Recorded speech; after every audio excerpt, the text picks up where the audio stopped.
Welcome to my naughty list.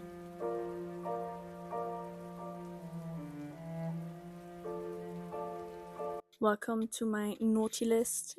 These books are not getting any Christmas loving from me. They were Why am I talking about Christmas? It's so hot outside and it's summer. Anyway, every once in a while we all have these books that just really didn't sit well with us, were kind of disappointing, maybe a little bit overhyped, and these are sadly mine. Some of these I'm really sad about, others I'm just whatever about, I do think you can read a book at the wrong time. I think there's a right time to read books, and if you're not feeling a book, you can put it aside and read it another time. But for some of these books, pick them up another time and they just still don't sit right with you. And these are mine. These are really random. Some of these are worse than other on this list, but I just put a few together. A lot of these I know a lot of people love, so please don't hate me. If any of your favorites are on this list, try to convince me to give it another read. I would love for someone to convince me of a book. Anyway, the first book is The Great Gatsby by F. Scott Fitzgerald. First of all, ugly cover, but I just got the cheapest one. I know why it's so important in literature. I know why it stood the test of time, but I just really didn't like the writing style, and that sucks because usually when I don't like books of well-known authors, I really do want to try another one of their books just in case I like the story better. But if it's the writing style, I don't think there's much to do. Of course, people grow and change and learn, so the writing style changes, but I just really didn't like it. But for this one, it's just, I don't know, I felt like so much was happening while at the same time nothing at all was happening. Didn't like the story, and don't get me wrong, I love reading classics, but this one and the next one just really I just didn't vibe with at all. I felt like nothing was happening. There was not really, and don't get me wrong, I love books that are not very plot driven. I love character studies, and I love those type of books. But this one just I can't remember anything about this. I know of course the main plot because everyone knows The Great Gatsby, but I don't remember shit from this book except for it being literal shit. So I'm sorry to anyone who loves this and the author, but I simply do not care about it. The next one, I do know that this author I will give another try, and I do know that I didn't read this in the right mindset because I really just didn't like it. I'm just gonna talk over the noise, and maybe my mic isn't even picking up the noise. This is my ADHD, not maybe the story in itself, but the author, just because I know how beloved she is, and I think I do remember just not vibing with it, which isn't a bad thing. It just wasn't the right time for me to read it. Maybe it just wasn't the right story for me of hers to read. And that is Virginia Woolf with To the Lighthouse. And this is of course such a well-known classic, constantly referenced, and so this is why I wanted to give it a try, see what Virginia Woolf was all about. And there are certain aspects that I didn't hate this as much as I did The Great Gatsby. There are certain aspects that I really liked, and I do see myself enjoying her writing, so I just didn't really like the story at all. And I know that while this is one of her most known books, this is definitely not her best one, gathering from what I've seen online. I do really think, based on other things I've read and what people recommend this with, I do really think that Virginia Woolf is on my list of authors that deserve a second chance. So if anyone's ever interested in one of those videos, like kind of giving authors a second chance, she will definitely be on that list, because I do see myself actually really enjoying it. And I think in some universe, maybe a few years from now, maybe a few months from now, I will try to reread this or pick up one of her other books and give her another try, because I do think I'll like it. I couldn't tell you because I can't remember them. Well, the next book is one of the first books that I ever read when I got back into reading, and this generally could have put me off of reading forever. Out of this list, this is the book that horrified me the most, which is so crazy to me because so many people love this book. But the thing that I am glad about is that most of my friends, no, I think all of my friends that have read this didn't like it as well.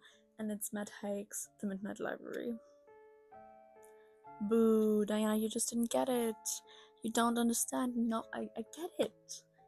I really actually like the prose. I wouldn't have picked it up otherwise.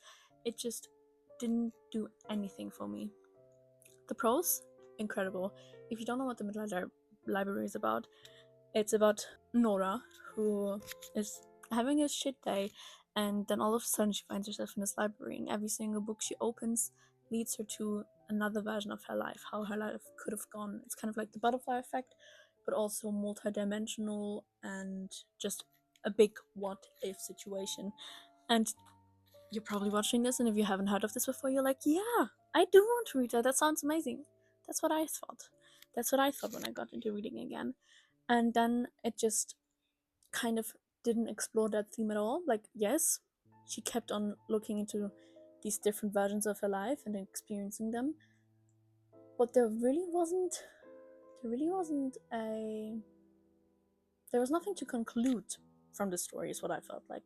You were just reading it happening and happening over and over again, and she kept making them same mistakes and just doesn't learn, and so the reader doesn't learn anything. And I feel like with a prose such as this one, you need to learn something from it, because otherwise why make such a big universal experience of missing chances, of regretting things, and then just not take anything from it, if that makes sense. It felt like the author had a great idea one random Tuesday night and wrote it down and wanted to explore it, but didn't really think anything much further about it, which, sorry to Matt Haig, but didn't like the writing style that much. And what I absolutely didn't like is how he wrote the story.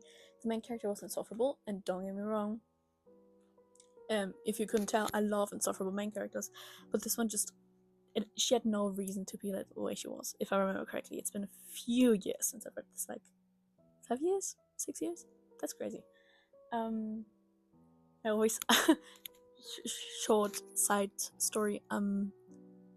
I used to always be so insecure about when I started reading and posting on BookTok, which it's been a while, and still not.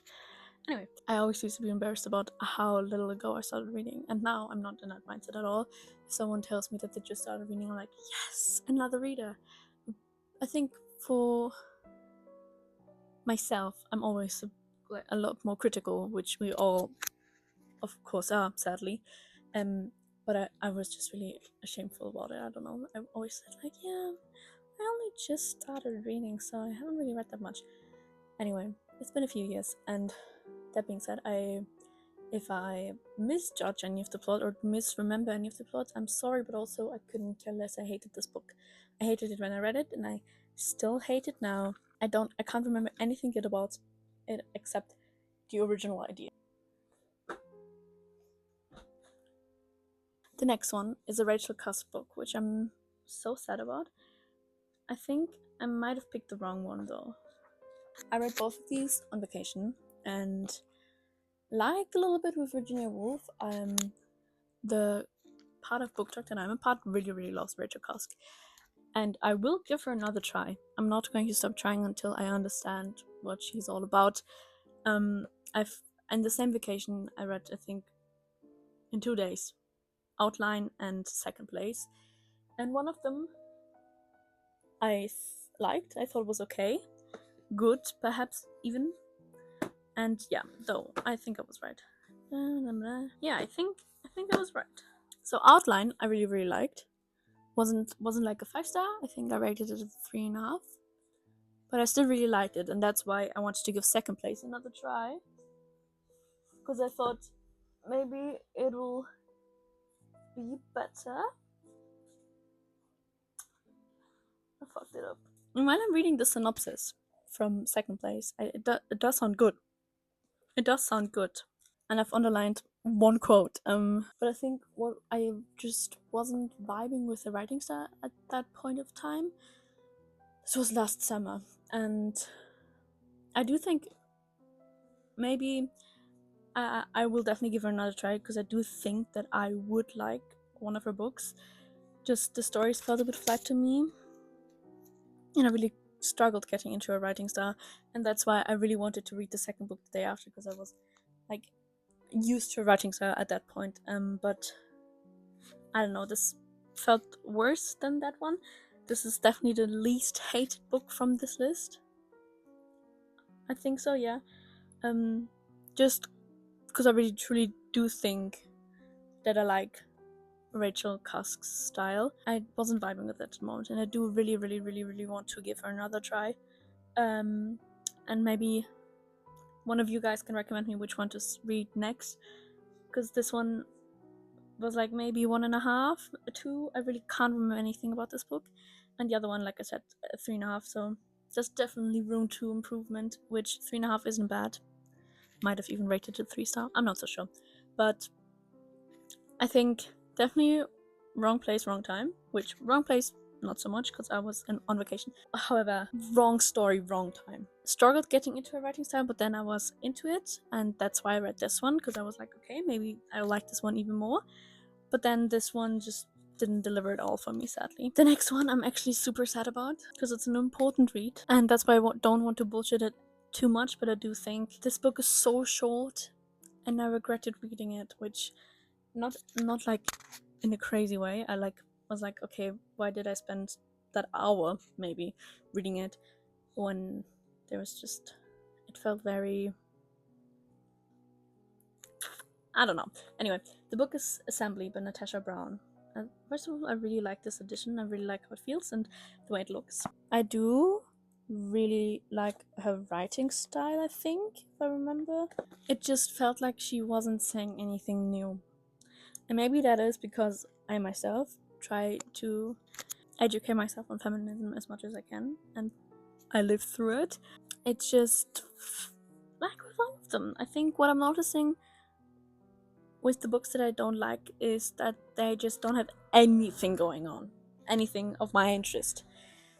If there's no plot, then give me a character study. If there's no character study, give me plot, which I don't have that many books of. I love character studies and just how people interact with one another and how the human race. Anyways, and I think that book was trying that, and I do think that there are readers that really do enjoy this, and I'm sure of it. Don't let this deter you from trying this book out. But I think I was going into it expecting something else than I was given, and that's not this book's fault, but I do think it needed a little more. And I think if we could have had like maybe just this didn't need to be that short, and that will be a theme for one of the other books on this list as well. I really do like short books. I'm a huge short book lover. If I can get through a book quickly in a little amount of time, give it to me. I love it. I love picking up a book, grabbing it, and leaving the house and being able to read it. So don't get me wrong, I really, really, really love short books. But there are some books, 2 on this list, that needed and deserved more time and more pages. And this is one of them. So I'm sorry. I'll maybe try and look into if she's written anything else, because I don't know that at the moment. And maybe she's written a bit of a longer book. But for some of these, also, they might have needed some more editing. 2 more books to go. I'm sure I'm missing books that I could have put on this list. Back in my early reading days, I remember picking up a Colleen Hoover book, for example. I'd never finished it, but I did pick it up online. I had the ebook version. This could very well also be on that list, but it's not going to be. Because I'm thinking of books that I've actually read. Did I finish To the Loud House, or did I DNF it? Is The Premonition by Banana Yoshimoto, and I picked this up based on vibes. Obsessed. I was obsessed with the cover, like that's so pretty. And I also thought that the story sounded really nice. And I always want to read more translated fiction. Yeah, I'll read you the first part of the synopsis, because I do think it's important for what I'm about to tell you about this book. Yaya lives with a perfect, loving family, something like in that Spielberg movie.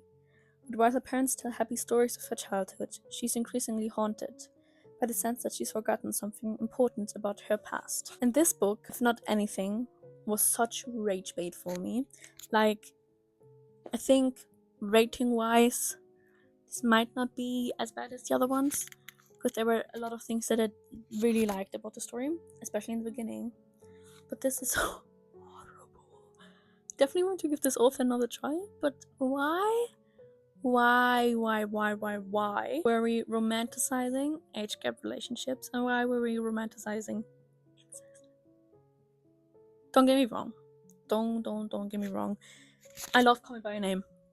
I love the weird girl books that also focus on the character romanticizing their age gap relationship, but it's always with an undertone of she is romanticizing the heck out of this, but this is not okay. And this book just didn't have that. It was just being like, okay. This is everything perfect and well, and everyone's happy and in love. Kind of, just to be over dramatic right now. So that's something I really didn't like. And I remember at the beginning, I underlined so many quotes. And that's exactly why I'm so rageful about this book, because I really fucking loved it at the beginning. Like, there's so many underlined quotes. First page, and like the first chapter just keeps going with me underlining not the first chapter, but the few first chapters. And then all of a sudden, like, I remember being very shocked at the turn of pace and story, and I think the story could have done beautiful things with some of the family relationships in here, but mostly it just really was disappointing. And I hated that because like I said, really liked the beginning, and I really thought, oh, I can see myself in this story. I can see how other people love this story. And I do really think that the first third or the first half really does give you that. It's relatable, it's crazy, but it's realistic, and this could be a real person's story. And then it just went cuckoo bananas, which that part could also very much well be a real person's story, but there needs to be a learning curve, and this didn't have that, sadly, which I thought was very disappointing, because I was really excited, like I said, to read this, and I adored the first part, and then I just really hated that I ever started reading this, because I was so upset with it.